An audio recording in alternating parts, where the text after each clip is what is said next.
വളരെ പ്രധാനപ്പെട്ട ചർച്ചകൾക്കാണ് ഇന്നും നാളെയുമായി CPM-ന്റെ സംസ്ഥാന സമ്മേളനത്തിന് വേദിയാവുക.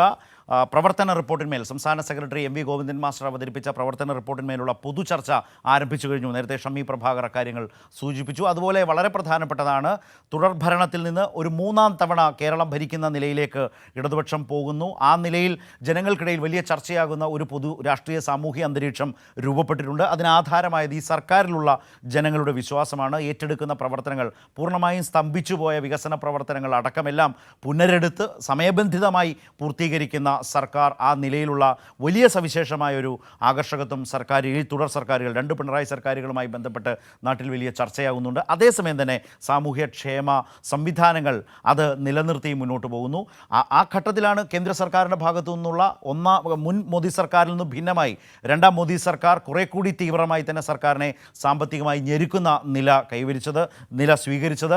അതിനെയും അതിജീവിച്ചുകൊണ്ട് അതിനെതിരായ പോരാട്ടം സംഘടിപ്പിച്ച് നിയമപരമായി മുന്നോട്ട് പോയി. ആ നിലയിലൊക്കെ നിൽക്കുമ്പോൾ പോലും നമ്മുടെ തനത് വരുമാനം വർദ്ധിപ്പിച്ച് കഴിഞ്ഞ ബജറ്റിൽ ധനകാര്യമന്ത്രി ആദ്യ വാചകം അവതരിപ്പിച്ചതായിരുന്നു. അതായത് കേരളത്തിൻ്റെ ധനസ്ഥിതി മെച്ചപ്പെട്ടു എന്ന സന്തോഷകരമായ കാര്യം പങ്കുവെക്കട്ടെ എന്ന് പറഞ്ഞുകൊണ്ടാണ് ധനകാര്യമന്ത്രി സംസാരിച്ചത്. അങ്ങനെ കേരളം തനത് വരുമാനം വർദ്ധിപ്പിച്ച് കൂടുതൽ ആധുനിക വ്യവസായങ്ങളെ കേരളത്തിലേക്ക് എത്തിക്കാൻ കഴിയും വിധത്തിലേക്കുള്ള അന്തരീക്ഷം സൃഷ്ടിച്ച് റോഡ് അടക്കമുള്ള അടിസ്ഥാന സൗകര്യ മേഖല മുന്നോട്ട് കൊണ്ടുപോയി. വിഴിഞ്ഞത്തിൻ്റെ അനന്ത സാധ്യതകളെ ദീർഘവീക്ഷണത്തോടെ തന്നെ മുന്നോട്ട് കൊണ്ടുപോകുന്ന പദ്ധതികൾ ആവിഷ്കരിച്ച് ഇപ്പോൾ തന്നെ ആ പോർട്ട്, ആ തുറമുഖം മികവുറ്റ രീതിയിൽ അതിൻ്റെ തുടക്കം മുന്നോട്ട് പോകുന്ന സാഹചര്യം. അതിൽ കേരളത്തിൻ്റെ വരുമാനം നേരത്തെ ലഭിക്കും വിധം മുൻപ് UDF സർക്കാർ കൊണ്ടുവന്ന ആ കരാറിനെ തന്നെ കുറേ കൂടി ഇപ്പോൾ സമയബന്ധിതമായി പല ഘട്ടങ്ങളും പൂർത്തീകരിച്ചതിൻ്റെ പശ്ചാത്തലത്തിൽ സംസ്ഥാന സർക്കാർ ഇടപെട്ടത് വേഗത്തിലാക്കി ഒക്കെയാണ്.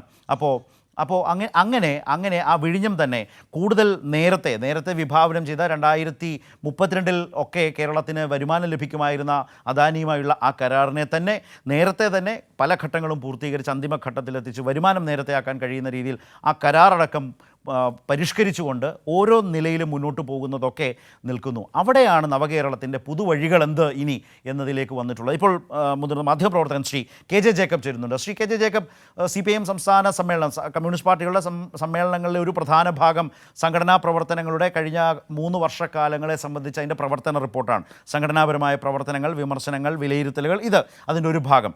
തുടർഭരണം എന്നുള്ള ഒരു പ്രത്യേക സാഹചര്യത്തിൽ കഴിഞ്ഞ സംസ്ഥാന സമ്മേളനത്തിലും അതിൻ്റെ തുടർച്ചയിൽ ഈ സംസ്ഥാന സമ്മേളനത്തിലും മുഖ്യമന്ത്രി തന്നെ നവകേരളത്തിൻ്റെ പാർട്ടി കാഴ്ചപ്പാടാണ് എറണാകുളം സമ്മേളനത്തിൽ അവതരിപ്പിച്ചത് എങ്കിൽ അത് തുടർന്ന് സർക്കാരിൻ്റെ പ്രവർത്തനങ്ങളിൽ ഒരു ആധികാരികമായ നയനിലപാടായി മാറിയിട്ടുണ്ട്.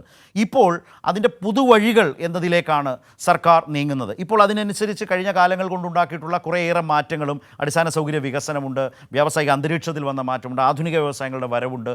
ഇതെല്ലാം ഇന്നലെ സംസ്ഥാന സെക്രട്ടറി പറഞ്ഞതിൻ്റെ ഒരു കാതൽ, ഇതിൽ നിന്നെല്ലാം വരുന്നൊരു വർഷം കൊണ്ട് 20 ലക്ഷം തൊഴിൽ ഉറപ്പാക്കാൻ കഴിയുന്ന നിലയിലേക്കുള്ള ഒരു ശ്രമകരമായ പരിശ്രമത്തിലാണ് സർക്കാർ എന്നാണ് അദ്ദേഹം പറഞ്ഞത്. ആ നിലയിലുള്ള ഒരു ഫോക്കസ്, കാഴ്ചപ്പാട് എന്നുള്ളത് ഈ സമ്മേളനത്തിൻ്റെ പശ്ചാത്തലത്തിൽ ഇപ്പോൾ വരുന്ന വിവരങ്ങളുടെ അടിസ്ഥാനത്തിൽ താങ്കൾ എങ്ങനെയാണ് വിലയിരുത്തുന്നത്? കണ്ടിരിക്കുന്നത് ഈ രണ്ട് സർക്കാരുകൾ, ഒന്നാം LDF സർക്കാരും രണ്ടാം LDF സർക്കാരും, ഒന്നാം LDF സർക്കാരിന്റെ സമയത്ത് ഭീകരമായിട്ടുള്ള പ്രശ്നങ്ങളുണ്ടായിരുന്നു. എന്നിട്ടും അടിസ്ഥാന സൗകര്യത്തിന്റെ മേഖലയിലും സാമൂഹ്യക്ഷേമത്തിന്റെ മേഖലയിലും വലിയ നേട്ടങ്ങൾ സർക്കാർ ഉണ്ടാക്കിയിട്ടുണ്ട്. ഇനി മുമ്പോട്ട് പോകേണ്ടത് എങ്ങനെയാണ് എന്നുള്ളതിനെ കുറിച്ചുള്ള വളരെ സീരിയസ് ആയിട്ടുള്ള ആലോചനകൾ നടത്തേണ്ട ഒരു സമയമാണ്. അപ്പോൾ എനിക്ക് തോന്നുന്നു അതുമായി ബന്ധപ്പെട്ട പദ്ധതികൾ ഇപ്പോൾ ഇതിനകം തന്നെ അവതരിപ്പിച്ചിട്ടുണ്ട്. എന്റെ ഒരു തോന്നല്, നമ്മൾ സാധാരണഗതിയിൽ ജനാധിപത്യപരമായ ചർച്ചകൾ നടത്തി ഒരു സമൂഹം മുൻപോട്ട് പോകാനുള്ള ഉത്തരവാദിത്വം ഇടതുപക്ഷം മാത്രമായിട്ട് എടുക്കേണ്ട ഒരവസ്ഥയാണ് ഇപ്പോഴത്തെ അവസ്ഥ കേരളത്തിലുള്ളത്. കാരണം വസ്തുതകളായി കണ്ട് ചർച്ച ചെയ്യുന്ന ഒരു ഘട്ടത്തിൽ നിന്ന് മാറി ഇടതു വിരുദ്ധമാണ് എങ്കിൽ എന്തും ചർച്ച ചെയ്യാം, ഇടതു അനുകൂലമാണെങ്കിൽ ചർച്ച ചെയ്യില്ല എന്നുള്ള മട്ടിലുള്ള ഒരു മാധ്യമ സംസ്കാരം കൂടി കേരളത്തിൽ വന്നിട്ടുണ്ട്. അതുകൊണ്ട് ഈ കേരളം എങ്ങനെയാണ് പുനഃസംഘടിപ്പിക്കേണ്ടത് എന്നുള്ളതിനെ കുറിച്ചുള്ള വളരെ ഗൗരവമായ ആലോചനകൾ സമ്മേളനം നടക്കും. ഈ കാര്യം ജനങ്ങളുടെ ഇടയിലേക്ക് എത്തിക്കാനുള്ള മെക്കാനിസം CPM-ഉം ഇടതുപക്ഷ മുന്നണിയും തന്നെ കണ്ടെത്തേണ്ടി വരും എന്നുള്ള ഒരു കാര്യം കൂടിയാണ് എനിക്ക് ഈ ചർച്ചകൾ കാണുമ്പോൾ തോന്നുന്നത്. വളരെ പ്രധാനപ്പെട്ട ഒരു കാര്യം. അതായത് നമ്മുടെ നാട്ടിൽ ഇപ്പം ഞാൻ ഇന്നും കൂടെ ഇപ്പം ആലോചിക്കുകയായിരുന്നു, ഇന്നത്തെ പ്രതിപക്ഷത്തിന് ഏറ്റവും പ്രധാനമായിട്ട് പറയാനുള്ളത് സിക്കിമിൽ കേരളത്തിൽ കൊടുക്കുന്നതിനേക്കാൾ കൂടുതൽ ഓണറേറിയം കൊടുക്കുന്നുണ്ടെന്നുള്ളതാണ്. ഒരു സിക്കിമിൽ കൊടുക്കുന്നുണ്ടെന്ന് കൂട്ടൻ സിക്കിമാണ് നമ്മളെ 10 രൂപ കൂടുതൽ കൊടുക്കുന്നത് പറയാം നല്ല കാര്യം എന്നുള്ളതല്ലാതെ എങ്ങനെയാണ് അതിന്റെ ചുറ്റും എങ്ങനെയാണ് ഒരു ചർച്ച കൊണ്ട് നടക്കുന്നത്? ഈ കേരളത്തിലെ ഏറ്റവും പ്രധാനപ്പെട്ട പ്രശ്നം സിക്കിമിൽ ഓണറേറിയം കൊടുക്കുന്നതല്ലല്ലോ. ആ ചർച്ചയെല്ലാം അതിനെ ചുറ്റിപ്പറ്റിയായി. ഇതായി അത് വിചിത്രമായിട്ട്. അതുകൊണ്ട് എനിക്ക് തോന്നുന്നത് ഈ മനുഷ്യരുടെ ബന്ധം എനിക്ക് കമ്മ്യൂണിസ്റ്റ് പാർട്ടിക്ക് അത് നല്ലപോലെ അറിയാവുന്നതാണ്. മനുഷ്യരുടെ ഇടയ്ക്ക് പ്രവർത്തിക്കുന്ന ആളുകളാണ്. മനുഷ്യരുടെ ഇടയിലേക്ക് എങ്ങനെയാണ് നമ്മൾ ഈ കേരളത്തെ വിഭാവനം ചെയ്യുന്നത്? നമുക്ക് ചില വളരെ സീരിയസ് ആയിട്ട് ചില പ്രശ്നങ്ങളുണ്ട്. കാരണം നമ്മുടെ മനുഷ്യവിഭവശേഷി പുറത്തേക്ക് പോകുന്നുണ്ട് എന്നുള്ളത് നമ്മൾ ആകുലതയോടെയല്ല കാണേണ്ടത്, അത് നമ്മളൊരു പ്രോഗ്രസീവായിട്ട് കാണണം. പക്ഷെ അവരെ കൊണ്ട് എങ്ങനെ നമ്മുടെ നാട് മെച്ചപ്പെടുത്താം എന്നുള്ളതിനെ കുറിച്ച് നമ്മൾ ആലോചിക്കേണ്ടതുണ്ട്. നമ്മുടെ സൗകര്യങ്ങൾ ഉപയോഗിച്ചുകൊണ്ട് നമുക്ക് എങ്ങനെ മറ്റാളുകളെ ഇങ്ങോട്ട് കൊണ്ടുവരാൻ പറ്റും എന്നുള്ളതിനെ കുറിച്ച് ആലോചിക്കേണ്ടതുണ്ട്. എനിക്ക് തോന്നുന്നു തൊഴിലുമായി ബന്ധപ്പെട്ട്, വിദ്യാഭ്യാസവുമായി ബന്ധപ്പെട്ട് ഈ അവതരിപ്പിച്ചിരിക്കുന്ന രേഖകളിൽ അതുമായി തുടർന്ന് വരുന്ന ചർച്ചകളിലൊക്കെ കേരളം മനുഷ്യർക്ക് ജീവിക്കാൻ പറ്റുന്ന ഒരു നാടാക്കി കൂടുതൽ മെച്ചപ്പെട്ട നാടാക്കി മാറ്റാനുള്ള ചർച്ചകൾ നടക്കുമെന്നുള്ളതാണ്. എനിക്ക് തോന്നുന്നു അതിൽ ജനങ്ങളുടെ പങ്കാളിത്തം ഉറപ്പുവരുത്താനുള്ള ഒരു മെക്കാനിസം ഈ പദ്ധതികളൊന്നും ആരുടെയെങ്കിലും തലയ്ക്കകത്തുനിന്ന് മാത്രം വരുന്ന പദ്ധതികളാണെന്ന് എനിക്ക് തോന്നുന്നേയില്ല. ഇതൊക്കെ അതിന്റെ പ്രോസസ്സിൽ കൂടി വന്ന് ജനങ്ങളുടെ അടുത്ത് ഇൻപുട്ടുകൾ വാങ്ങി തന്നെ ഉണ്ടായി. അത് വീണ്ടും പരിഷ്കരിക്കാനുള്ള, മെച്ചപ്പെടുത്താനുള്ള, എന്നിട്ട് നടപ്പാക്കാനുള്ള ഒരു മെക്കാനിസം കൂടി CPM കണ്ടെത്തേണ്ടി വരും എന്നുള്ള ഒരു പ്രായോഗിക പ്രശ്നമാണ്. ഞാൻ സത്യത്തിൽ ഇത് കാണും. പദ്ധതികളൊക്കെ കുറച്ചൊക്കെയാണ് ഗോവിന്ദ മാഷൊക്കെ പറഞ്ഞത്, നമുക്ക് പുറത്തേക്ക് അറിയാവുന്നത്. ബാക്കി കാര്യങ്ങളൊക്കെ എനിക്കൊന്ന് കുറച്ച് നമുക്ക് പാർട്ടി തന്നെ ഈ കാര്യങ്ങൾ നാട്ടുകാരോട് പറയുന്നു സാധാരണ ഇതിൽ അങ്ങനെയാണ്. അതാണ് എനിക്ക് തോന്നുന്നത്. ശ്രീ ജേക്കബ്, ഇന്നലെ വാർത്താ സമ്മേളനത്തിൽ ഞാൻ നേരിട്ട് ഞാൻ അതിൽ വാർത്താ സമ്മേളനത്തിൽ ഉണ്ടായിരുന്നു. അവിടെ ഇതിൻ്റെ പല ഘട്ടങ്ങളെക്കുറിച്ചുമൊക്കെ ഒരു മാർക്സിസ്റ്റ് സമ്മേളനത്തിൻ്റെതായ സ്വഭാവത്തിൽ നിന്നുകൊണ്ട് അദ്ദേഹം വിശദീകരിക്കുമ്പോൾ മാധ്യമപ്രവർത്തകർക്ക് പോലും ഇതിലെന്താണ് പുതിയതായിട്ടുള്ളത് എന്നൊരു തോന്നൽ വരുന്നുണ്ട്. പക്ഷെ അപ്പോഴും പ്രശ്നം, ഈ രേഖ അവതരിപ്പിച്ച് അത് ചർച്ച ചെയ്ത് ആ സമ്മേളനം അത് അംഗീകരിച്ചു കഴിഞ്ഞാൽ മന്ത്രിമാരടക്കം ഞങ്ങളോടൊക്കെ പറഞ്ഞത് അത് അധികം വൈകാതെ ഒരാഴ്ചക്കുള്ളിൽ അതൊരു പബ്ലിക് ഡോക്യുമെൻ്റായി തന്നെ ജനങ്ങൾക്ക് മുമ്പിലേക്ക് വരാൻ പോകുന്നു. 2, ആ ബ്രീഫിങ്ങിൽ ഗോവിന്ദൻ മാസ്റ്റർ പറഞ്ഞു നിർത്തിയിടം വളരെ പ്രധാനപ്പെട്ട ഒരു കാര്യം. അദ്ദേഹം പറഞ്ഞത് ഇപ്പോൾ തന്നെ ഏതാണ്ട് 10 ലക്ഷം തൊഴിൽ ഉറപ്പിക്കാൻ കഴിഞ്ഞിരിക്കുന്നു. ശ്രമകരമായ പരിശ്രമത്തിലൂടെ അത് 10 ലക്ഷം കൂടിയായി ഒരു വർഷം കൊണ്ട് 20 ലക്ഷം. അതായത് ഇപ്പോഴത്തെ ഈ പരിശ്രമങ്ങളുടെ തുടർച്ചയിൽ അത് തൊഴിൽ സാധ്യതകളായി കൺവെർട്ട് ചെയ്യുക, അങ്ങനെ 20 ലക്ഷം പേർക്ക് തൊഴിൽ നൽകുക എന്ന് പറയുന്ന ഒരു ഫോക്കസിലേക്കാണ് എനിക്ക് തോന്നുന്നു മുഖ്യമന്ത്രിയും സർക്കാരും അതിൻ്റെ ഭാഗമായി CPIM പോകുന്നു എന്ന് തോന്നുന്നു. അതൊരു പ്രധാനപ്പെട്ട ഭാഗമായിട്ടാണ് അദ്ദേഹം പറഞ്ഞു പോയത്. അത് അത്രമാത്രം അത് ആ വാർത്താ സമ്മേളനത്തിൽ അഡ്രസ്സ് ചെയ്യപ്പെട്ടു എന്നൊരു സംശയം എനിക്കുമുണ്ട്. അത് ഒരു കാര്യം എനിക്ക് തോന്നുന്നു, ഇടതുപക്ഷ ജനാധിപത്യ മുന്നണിയുടെ പ്രകടന പത്രികയിൽ തന്നെ ഈ കാര്യം പറഞ്ഞിട്ടുണ്ടായിരുന്നു. എനിക്കൊന്ന് 20 ലക്ഷം തൊഴിൽ സൃഷ്ടിക്കുമെന്നുള്ളൊരു വാഗ്ദാനം LDFന്റെ 2021 പ്രകടന പത്രം ഉണ്ടായിരുന്നു എന്റെ ഒരു ഓർമ്മ. അപ്പൊ അതിലേക്കുള്ള വലിയ നാട്ടുകാർ ചോദിക്കുമ്പോൾ എന്തോ നിങ്ങൾ പറഞ്ഞ 20 ലക്ഷം എവിടെയെന്ന് ചോദിക്കുമ്പോൾ മറുപടി പറയാൻ, നിങ്ങൾ പറഞ്ഞ 20 ലക്ഷം ആയില്ലല്ലോ എന്ന് പണ്ട് സംരംഭക വർഷത്തിൽ 1 ലക്ഷം പേരുടെ സംരംഭം ഒന്ന് കഴിഞ്ഞു, 1 ലക്ഷം കഴിഞ്ഞു എന്ന് പറഞ്ഞപ്പോൾ 3 കേസ് എടുത്തുകൊണ്ട് വന്നിട്ട് പെശകി പോയി. 20 ലക്ഷം എണ്ണി തിട്ടപ്പെടുത്താൻ തയ്യാറാകുന്ന ആളുകളുള്ള കാലമാണെന്ന് നന്നായി മനസ്സിലാവുന്ന ഒരാൾ ചിലപ്പോൾ മുഖ്യമന്ത്രിയാവും. അങ്ങനെയാണ് ഞാൻ അപ്പോഴും കാണുന്നത്. പണ്ട് MT വാസുദേവൻ നല്ലതുമാണ്. അല്ല, തീർച്ചയായിട്ടും ജനങ്ങളോട് ഉത്തരവാദിത്വം പാർട്ടിക്കും സർക്കാരിനും ഉണ്ടാകണം, അതിൽ തർക്കമൊന്നുമില്ല. പക്ഷെ അതിനകത്തുള്ള ഒരു പ്രശ്നം, ഇത് സർക്കാരിനെ അക്കൗണ്ടബിൾ ആക്കാൻ വേണ്ടിയിട്ടുള്ള വിമർശനങ്ങളല്ല നാട്ടിൽ നടക്കുന്നത്. അതാണ് അതിൻ്റെ അകത്തെ പ്രശ്നം. അക്കൗണ്ടബിൾ ആക്കാനോ അല്ലെങ്കിൽ സർക്കാരിന്റെ പോരായ്മകൾ, ഇപ്പൊ 9 വർഷം ആയ ഒരു സർക്കാർ ഉറപ്പായിട്ടും പോരായ്മകൾ കാണും, ഭരണാധികാരികൾ കാണാതെ പോകുന്ന കാര്യങ്ങൾ കാണും. ഇതൊന്നും അല്ല ചർച്ച ചെയ്യുന്നത്. ഇതൊന്നുമല്ല സർക്കാരിനെതിരെയുള്ള വിമർശനമായിട്ട് പോലും എടുത്തു കാണിക്കുന്നതൊക്കെ ഈ ഇതുപോലത്തെ ആരെങ്കിലും എന്തെങ്കിലും പറഞ്ഞതിന്റെ അകത്തുനിന്ന് ഉണ്ടാകാൻ സാധ്യതയുള്ള ഏതെങ്കിലുമൊക്കെ കൊച്ചു കൊച്ചു കാര്യങ്ങൾ എടുത്തു വെച്ച് അതിന്റെ ചുറ്റുമാണ് ഈ ചർച്ചകൾ നടക്കുന്നത്. ഞാനത് കഴിഞ്ഞ അതിശയത്തോട് കണ്ടതെന്ന് വെച്ചാൽ, ഇത് കാർട്ടൂണുകളായാലും വാർത്തകളാണെങ്കിലും കേരളത്തിൽ ആർക്കും കള്ളു കുടിക്കാൻ പറ്റും എന്നുള്ളതാണ് CPMന്റെ സംസ്ഥാന സമ്മേളനത്തിന്റെ പ്രധാനപ്പെട്ട ഐറ്റം എന്നുള്ളതൊക്കെയാണ് മാധ്യമങ്ങൾ അവതരിപ്പിക്കുന്നത്. അപ്പൊ ഞാൻ പറഞ്ഞു വെച്ചത്, MT വാസുദേവൻ നായർ പറഞ്ഞൊരു കാര്യമുണ്ട്, ഞാൻ എന്റെ കാൽ ചൂട്ടിൽ നോക്കിയാണ് നടക്കുന്നത് എന്ന് പറഞ്ഞു. അതിന്റെ അർത്ഥം നാട്ടുകാരെന്തെങ്കിലും ഒക്കെ പറയുക എന്നുള്ളത് അവരുടെ ഉത്തരവാദിത്തമാണ്. CPM ഇടതുപക്ഷ ജനാധിപത്യ മുന്നണിയും വളരെ സീരിയസ് ആയിട്ട് ചെയ്യേണ്ട കാര്യം, ഞങ്ങളൊക്കെ എന്തൊക്കെ ചെയ്തു, ഇനി എന്തൊക്കെ ചെയ്യാനാണ് പ്ലാൻ ഇടുന്നത് എന്നുള്ളതിനെ കുറിച്ച് അതിനെക്കുറിച്ച് കൃത്യമായ കണക്കുണ്ടാക്കുകയും അത് നാട്ടുകാരോട് പറയുക എന്നുള്ളതാണ്. ഈ ഡിസ്ട്രാക്ട് ചെയ്യാൻ വേണ്ടിയിട്ടുള്ള ഈ ചർച്ചകളിൽ നിന്ന് മാറി നിൽക്കേണ്ടതുണ്ട്. അതായത് ഗുണകരമായിട്ടുള്ള ഒരു കാര്യവും സംഭവിക്കാത്ത ഒരു മനുഷ്യർക്കും ഒരു ഉപകാരവും ചെയ്യാത്ത മനുഷ്യർ, ഒരാളുടെ ജീവിതത്തിലും ഒരു വ്യത്യാസവും വരുത്താത്ത ആളുകൾ മനുഷ്യരുടെ ജീവിതത്തിൽ വലിയ വ്യത്യാസം വരുത്തിക്കൊണ്ടിരിക്കുന്ന ഒരു പ്രസ്ഥാനവും അതിന്റെ സർക്കാരും അതിനെ വിമർശിക്കേണ്ട രൂപത്തിലല്ല വിമർശിക്കുന്നത് എന്നുള്ളത് കണ്ടു കഴിഞ്ഞിട്ട് അവർ അതായത് ചെയ്യുന്നത് ഇവര് കുറെ കൂടി നല്ല നിലയിൽ ഡെപ്തുള്ള വിമർശനങ്ങൾ നടത്താൻ കെൽപ്പുള്ള മനുഷ്യരെ നിശ്ചയമായും അർഹതപ്പെട്ട മനുഷ്യരാണ് എന്നുണ്ടല്ലേ? അത് തീർച്ചയായിട്ടും ഞാനത് ഞാനത് എഴുതിയിട്ടുണ്ട്. കാരണം ഇടതുപക്ഷ ജനാധിപത്യ മുന്നണി അതിന്റെ വിമർശകരെ കൂടി ഉത്പാദിപ്പിക്കേണ്ടതുണ്ട്. കാരണം വിമർശകർ എന്ന് പറയുക അപ്പുറത്തുള്ള ആളുകൾ വിമർശനം അല്ല ഉന്നയിക്കുന്നത്, അവര് എന്തൊക്കെയോ പറയുകയാണ്, നമ്മുടെ സൊസൈറ്റി തൊടാത്ത കാര്യങ്ങൾ പറയുകയാണ്. മാധ്യമങ്ങളുടെ സപ്പോർട്ട് ഉള്ളതുകൊണ്ട് തിരിച്ചാരും അങ്ങോട്ടൊന്നും ചോദിക്കാത്തത് കൊണ്ട്, അതല്ലെങ്കിൽ 24 മണിക്കൂർ പോലും ആയുസില്ലാത്ത ആരോപണം എടുത്ത് വെച്ച് അതല്ല വിമർശനം. സർക്കാരിന്റെ പ്രവർത്തനങ്ങളിൽ ഉണ്ടാകുന്ന ജനുവിനായിട്ട് ജനങ്ങളെ ബാധിക്കുന്ന പ്രശ്നങ്ങൾ എടുത്തു വെച്ച് ഒറ്റ ഉദാഹരണം ഞാൻ പറയാം. കേരളത്തിൽ ഫോറസ്റ്റ് അമെന്റ്മെന്റ് ആക്ട് വന്നു. അത് ശരിക്കും മനുഷ്യരെ ദ്രോഹിക്കുന്ന ഒരു നിയമമായിരുന്നു. നമ്മൾ കേരളത്തിൽ ഏതെങ്കിലും പ്രതിപക്ഷ നേതാവ് അതിനെക്കുറിച്ച് സംസാരിക്കുന്നതായിട്ട് നിങ്ങൾ കേട്ടിട്ടുണ്ടോ? സർക്കാർ തന്നെ സർക്കാരിന് കിട്ടിയ ഇൻപുട്സിന്റെ അടിസ്ഥാനത്തിൽ സർക്കാർ ഭേദഗതി പിൻവലിച്ചു. കേരളത്തിൽ ഒരു സമരം നടന്നില്ല. ഒരു യൂത്ത് കോൺഗ്രസ്സുകാരനോ ഒരു യൂത്ത് ലീഗുകാരനോ വഴിയിലിറങ്ങി പോലീസിന്റെ തല്ലി മേടിച്ചില്ല.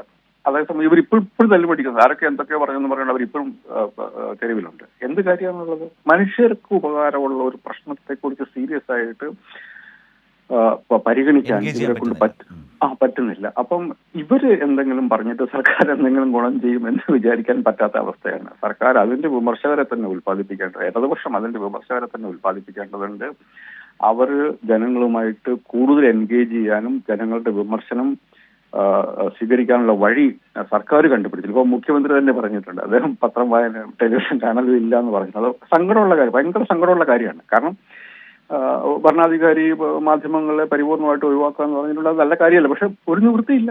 വായിക്കുന്നത് ഇമാതിരിയുള്ള അസംബന്ധമാണെങ്കിൽ അതിനുവേണ്ടി കളയാൻ മുഖ്യമന്ത്രിക്ക് സമയമില്ല എന്നുള്ളത് വസ്തുതയാണ്. എനിക്കക്കാര്യത്തിൽ അദ്ദേഹത്തോട് പരിഭവമേ ഇല്ല. കാരണം അത്തരം കാര്യങ്ങളാണ് നമ്മുടെ നാട്ടിൽ ഡിസ്കസ് ചെയ്യുന്നത്. അതുകൊണ്ട് എനിക്ക് തോന്നുന്നത് മനുഷ്യരെ എൻഗേജ് ചെയ്യാനുള്ള കൂടുതൽ, ഞാൻ പാർട്ടിക്ക് അതിന്റെ മെക്കാനിസം കാണുമായിരിക്കും, സർക്കാരിന് അതിന്റെ മെക്കാനിസം കാണുമായിരിക്കും. പക്ഷെ ഒരു ജനാധിപത്യത്തിൽ അപ്പുറത്ത് നിൽക്കുന്ന ആൾക്കാർ പറയുന്നത് കേൾക്കാനുള്ള ഒരു സംവിധാനം ഉണ്ടാക്കണം. എനിക്ക് തോന്നുന്നു ഏറ്റവും പ്രധാനപ്പെട്ട കാര്യം ഇപ്പം ഈ രേഖ പുറത്തു വന്നു കഴിയുമ്പം അത് മനുഷ്യരുടെ ഇടയിലേക്ക് എത്തിക്കാനും മനുഷ്യരുടെ അടുത്ത് അവരുടെ പ്രതികരണങ്ങൾ തിരിച്ച് കൊണ്ടുവരാനും എന്നിട്ട് അതൊരു വളരെ പെട്ടെന്ന് അതൊരു ഒരു ആക്ഷൻ പ്ലാനാക്കി മാറ്റാനുമുള്ള ഒരു സംവിധാനം കൂടി CPM-ഉം സർക്കാരും സൃഷ്ടിച്ചെടുക്കുമെന്നുള്ളതാണ് എൻ്റെ ഒരു തോന്നൽ. അതിന്റെ അപ്പുറത്തേക്ക് ഈ വളരെ ഉപരിപ്ലവമായിട്ടുള്ള ചർച്ചകൾക്ക് വേണ്ടി നിന്നു കൊടുക്കേണ്ട ആവശ്യം കേരളം പോലെ ഒരു സമൂഹത്തിനില്ല. നമ്മൾ വളരെ പ്രധാനപ്പെട്ട വഴികൾ താണ്ടി എത്തിയവരാണ്.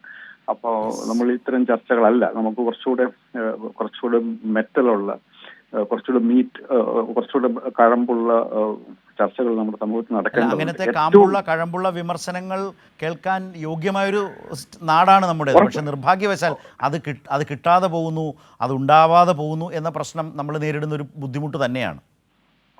ആണ് എത്ര കാലമായി നമ്മളിത് കാണുന്നു.